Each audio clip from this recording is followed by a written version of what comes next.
রসে ডুবানো দুধ পুলি পিঠা বানানো এতটাই সহজ, তাই এই ভিডিওটি না দেখলে জানতেই পারবেন না। খেতে ছিল অসাধারণ। চলুন কথা না বাড়িয়ে রেসিপিটি শেয়ার করে নেই। এর জন্য নিয়ে নিয়েছিলাম একটি মাঝারি সাইজের নারকেলটি কুড়িয়ে নিয়েছিলাম। কোরানো নারকেলের অর্ধেক পরিমাণ নিয়ে তার সমপরিমাণ আখের গুড় দিয়ে ভালোভাবে হাতের সাহায্যে মাখিয়ে নিয়েছিলাম। ভালোভাবে মাখিয়ে নেওয়া হয়ে গেলে ফ্রাই প্যান চুলায় বসে ভালো মতো গরম করে নিয়েছিলাম। নারকেল এবং গুড় ভালোভাবে মিশে গিয়ে আঠালো ভাব হয়ে আসলে চুলা থেকে নামিয়ে নিয়েছিলাম।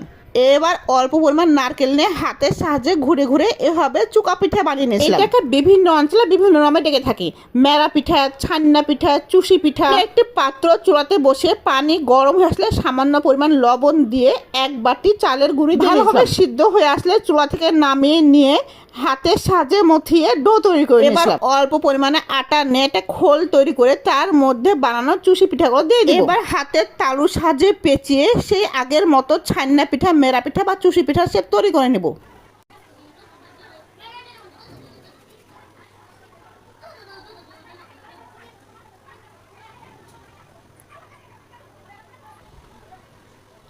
এক এক করে আমার সবগুলো পিঠা বানানো হয়ে গেছে। এবার এর ওপর সামান্য চালের গুঁড়া ছড়িয়ে দেব, যাতে পিঠাগুলো একটার সঙ্গে আর একটা লেগে না যায়। অন্য একটি পাত্রে 1 লিটার দুধ দিয়ে ফুটিয়ে আধা লিটার মতো বানিয়ে নেব। এরপর দিয়ে দেবো দারচিনি, এলাচ, তেজপাতা। দুধে ভালো মতো বলক উঠে আসলে দিয়ে দেবো বানানো চুষি পিঠাগুলি। 2 থেকে 3 মিনিট বলক আসার জন্য অপেক্ষা করে দিয়ে দেবো হাফ কাপ নারকেল কোরানো এবং সব শেষে দিয়ে দেবো 1 কাপ চিনি। চিনির পরিমাপটা যে যতটা মিষ্টি খেতে পছন্দ করেন সে সেভাবে দিয়ে দিবেন। এরপর ভালোভাবে ফুটিয়ে নিয়ে 1 ঘন্টার জন্য রেস্টে রেখে দিব। 1 ঘন্টা পর ফিরে এসে ঢাকনা তুলে দেখি আমার চুষি পিঠাগুলো রসে ডুবে একদম টইটুম্বুর অবস্থা। এই ভিডিওটা এডিট করার সময় আমার জিভে জল চলে আসার মতো অবস্থা। কখনো এইভাবে চুষি পিঠা বানানো নাই, তারা অন্য কোনো রেসিপি ফলো না করে এইভাবে বানিয়ে খেলে বাড়ির সবাই বারবার বানানোর জন্য আবদার করবে।